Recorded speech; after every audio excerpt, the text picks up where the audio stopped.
Halo pemirsa, kembali bersama saya Rizal Afani. Video kali ini kita akan belajar tentang model kode igniter. Video sebelumnya kita telah belajar apa itu controller, kemudian kita belajar juga tentang routing atau parameter, kemudian kita juga belajar sedikit tentang view. Video kali ini kita akan membahas tentang model. Apa itu model? Model adalah salah satu bagian di dalam model view controller yang digunakan untuk operasi database. Jadi model ini khusus untuk operasi database. Oke, langsung saja. Sebelum kita melakukan operasi database di kode igniter, kita harus menyiapkan sebuah database dulu untuk operasi database-nya. Oke, bagi Anda yang belum membuat database, silakan buat database-nya. Di sini saya sudah membuat satu database. Localhost /.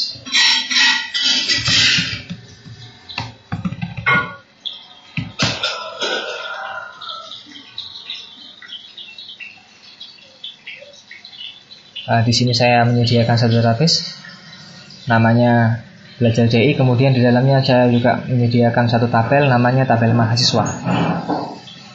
Di dalam tabel mahasiswa ini ada beberapa field, yaitu field name, field nama, sama field alamat.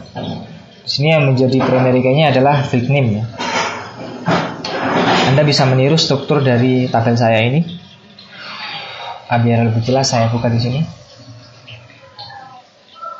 Name tipenya varchar dengan panjang 10, kemudian nama varcharnya 100, kemudian alamat dengan tipe data teks. Kemudian kita tentukan name-nya ini sebagai primary key. Oke, kalau sudah silakan Anda menambahkan dua data. Kalau sudah menambahkan dua data, sekarang kita kembali ke kode igniternya. Kita boleh menutup tab ini. Dan sekarang kita akan buka folder kode igniternya. Nah, sekarang kita sudah masuk ke dalam direktori kode igniternya. Hal pertama yang harus kita lakukan adalah kita ke folder application, kemudian ke folder config, kemudian ke file database.php.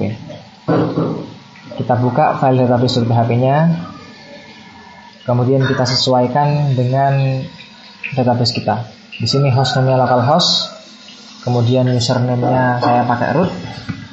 Anda sesuaikan dengan username Anda, kemudian di sini saya tidak memakai password. Dan ini database-nya kita pakai tadi apa ya?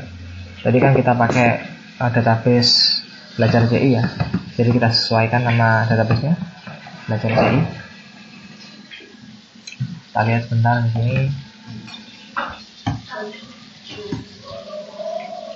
Nama database-nya kan belajar CI. Berarti di sini juga harus belajar CI. Gitu. Oke, sekarang kembali ke browser, kita refresh dan tidak ada masalah. Oke, sekarang kita akan mencoba operasi database dulu sebelum kita belajar modelnya. Kita akan lakukan satu operasi database, yaitu memanggil data di tabel mahasiswa ini dan akan menampilkannya di browser.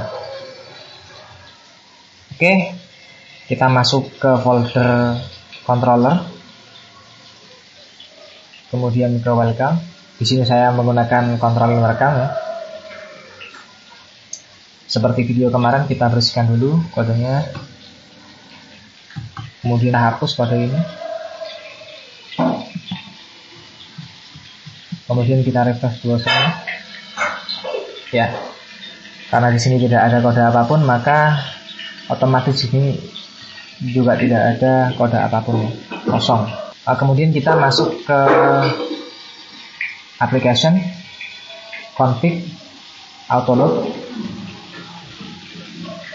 kemudian ke libraries, kita tambahkan di sini database, kita save. Nah, ini fungsinya adalah agar di dalam controller dia akan otomatis memanggil database yang kita definisikan di sini dan tidak akan terjadi error. Nah, misalkan kita nggak kasih ya di sini database, kemudian kita operasikan di sini this db query select bintang from mahasiswa. Kan tabelnya tabel mahasiswa ya. Kita lihat di sini tabelnya tabel mahasiswa. Jadi kita select pilih bintang per mahasiswa, kemudian kita refresh browser dan error. Nah ini kenapa? Karena controllernya tidak mengenal variabel db. Properti db tidak dikenali oleh controller welcome. Maka dari itu di sini kita harus mendefinisikan database agar tidak terjadi error di overload-nya ya. Kita definisikan database. Kita simpan dan kita refresh. Nah, errornya hilang sekarang. Nah sekarang kita kembali ke controller. Nah kode ini berfungsi untuk memanggil data mahasiswa. This db query, kemudian di sini kita isi query-nya. Nah, kemudian cara menampilkannya adalah kita tampung hasil dari kode ini ke dalam variabel data. Nah, kemudian kita for each variabel data itu. Kemudian data, kemudian kita harus menambahkan result array s d misalkan.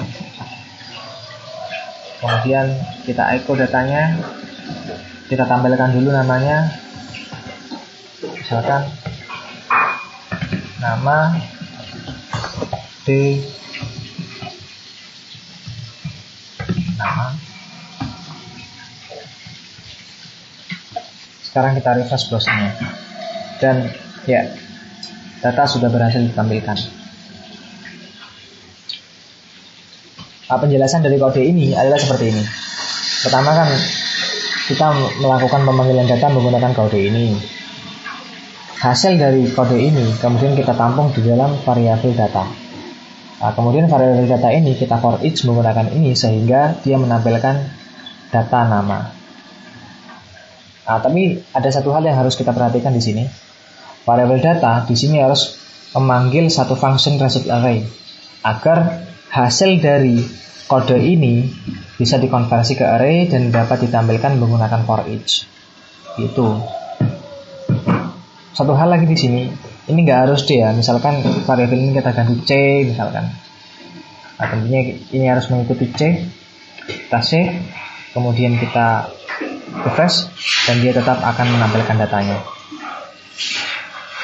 Begitu cara menampilkan data. Nah, misalkan kita tampilkan semua datanya, nama, alamat, gitu. Berarti di sini C, alamat. Kemudian kita PR, biar dia bisa enter.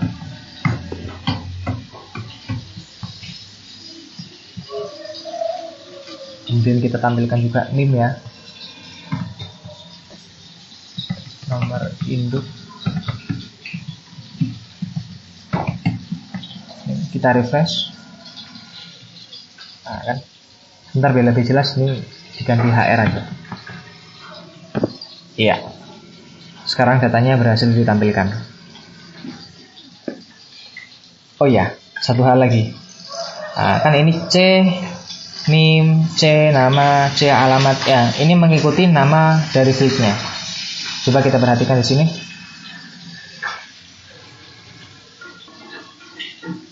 Kemudian Anda bisa melihat di sini fieldnya name, kemudian di sini name. Field nama juga ditampilkan nama, alamat ini juga ditampilkan alamat. Jadi dia disesuaikan dengan nama fieldnya. Oke, saya rasa cukup jelas untuk penjelasan bagaimana cara kita memanggil data di kode igniter. Sekian dulu untuk video kali ini, agar tidak terlalu panjang videonya dan nantinya ketika upload akan lama. Untuk operasi modelnya kita akan lanjutkan di video selanjutnya. Sampai jumpa di video selanjutnya.